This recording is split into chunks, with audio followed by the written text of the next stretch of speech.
Okay, people, let's get to this news. At 5. Good evening, and thanks for joining us on News 2 at 5. I'm Emily Proud.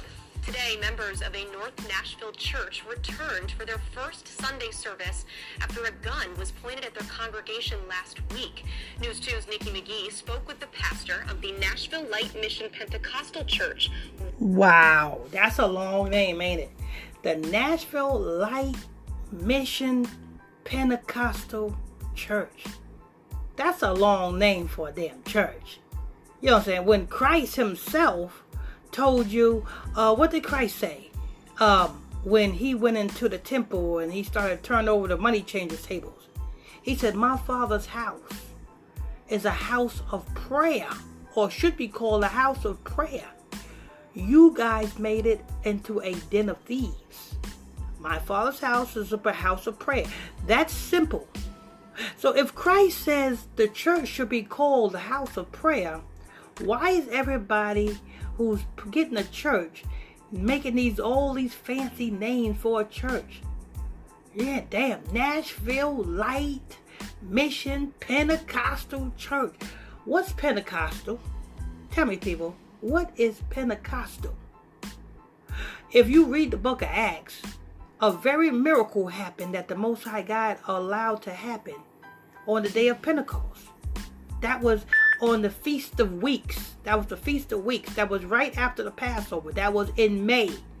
The Feast of Weeks, for all you don't know when the Feast of Weeks is, the Feast of Weeks is in May. Right after the Passover, the Feast of Weeks is in May. That's the Feast of Weeks. Look it up, Feast of Weeks.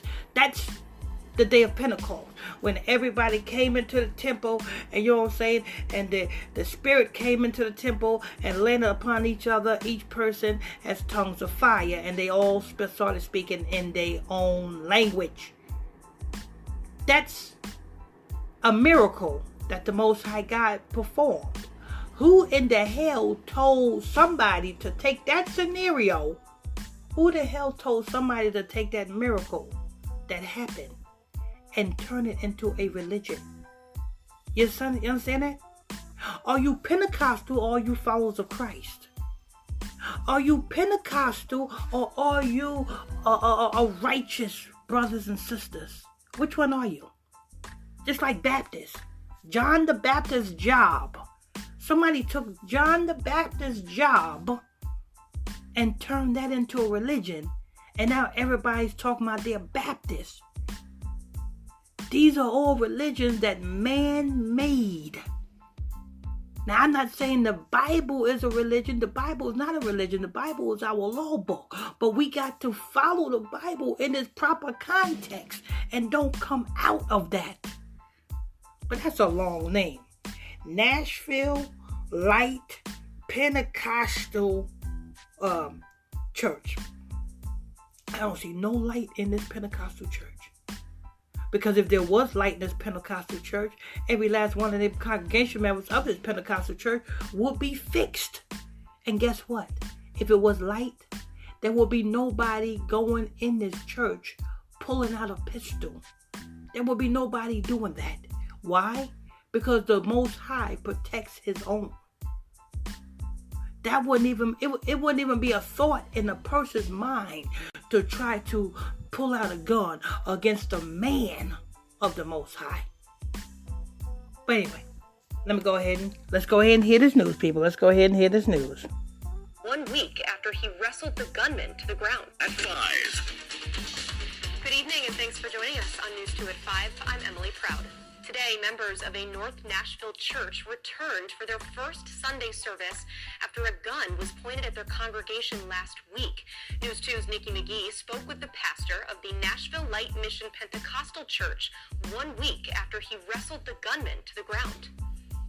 Well, today, members packed the church just 1 week after a suspect came behind these doors and pulled a gun on the congregation. I gotta tell you another thing, people. For these pastors in these churches, let me tell you, you can tell a man of God, because a man of God, danger would not even come that close to a man of God for a man of God to wrestle. A man of God wouldn't have to wrestle a gun away from a gunman. Because the Most High God controls the minds of the wicked as well as the righteous.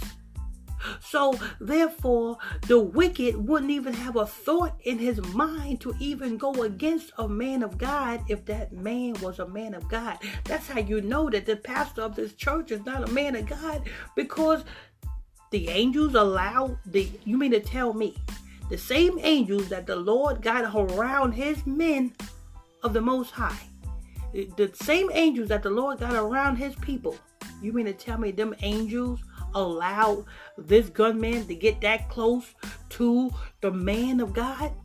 I don't think so. No, those angels, the angels that you cannot see, that the Most High God camped around his people, will not allow anybody to come even that close to even attempt a threat against that individual. You understand that? So that's how I know that this is not a holy roly church. This is not a man of God church. You know what I'm saying? And what did this pastor do for this man to even come into a church service while they having church service and to pull out a gun? Obviously, the pastor must have been sleeping with this man's wife, or this man's daughter, or one of this man's relatives. This pastor must have did something that he wasn't supposed to do to this man, for this man to wake up one Sunday morning and come at him with a pistol. But anyway, let me go ahead and press play. Congregation. But members tell me it was actually the faith they walked away with from that incident that caused them to return today.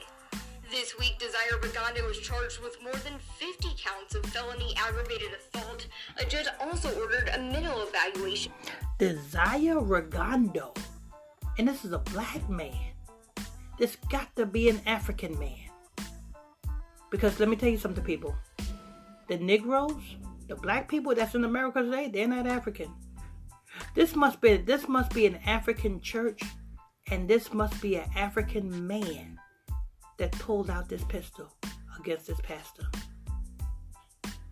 Desire Regondo. That sounds like an African name. Let's go ahead and hear this.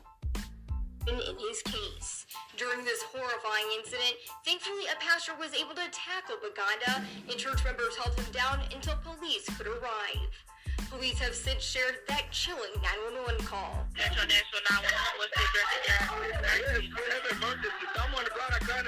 And even despite this close call, it didn't deter church members from returning on Sunday, something their pastor was grateful to see.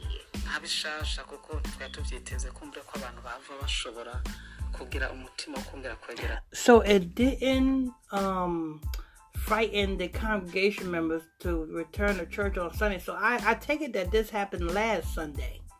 You know, so I'm just getting the news report today, but I take it that this happened last Sunday. But anyway, let's go ahead. It was something new again, because we didn't know if people were going to feel comfortable again to come together again on Sunday service. I saw that they're not just the people, but God gave them the strength again to come back to our Sunday service this morning. No, they got to be a damn fool not to see that that church is not anointed, and they got to be a fool to see that the pastor of that church is not a man of God.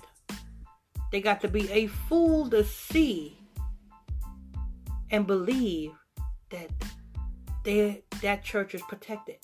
They got to be a fool to see that man of that church. They got to be a fool to see and to think that man is a man of God. Let me tell you something. That wouldn't have happened. And I said it before, and I'm going to say it again. That wouldn't have happened if that was a real man of God, and if that church was really anointed. That wouldn't have happened. But anyway, let me go ahead and press play. Coming up tonight at 10, hear from the church member who actually placed that 911 call about the thoughts going through his mind as he desperately pleaded for help. In Nashville, Nikki McGee, News. At 5. Well, I'm going to, if I see this update, I'm going to come back with another update. But that's going to wrap it up for this. If you guys want to become a monthly sponsor of this podcast for just $25 a month, and the benefits of becoming a monthly sponsor of this podcast, you can have your business, your product, or your service announced every time we drop a breaking news story on this podcast. That's the benefits of becoming a monthly $25 sponsor of this podcast. You can have your business, your product, or service announced to millions of people every day. If you want to become a monthly sponsor, just send me an email to sponsor@gospeltalktv.com. That's sponsor@gospeltalktv.com. I'm your host, I'm your pastor, Mr. Michael Smith. And hit that like button. Hit that follow button if you're new to this podcast. Till next time, stay tuned.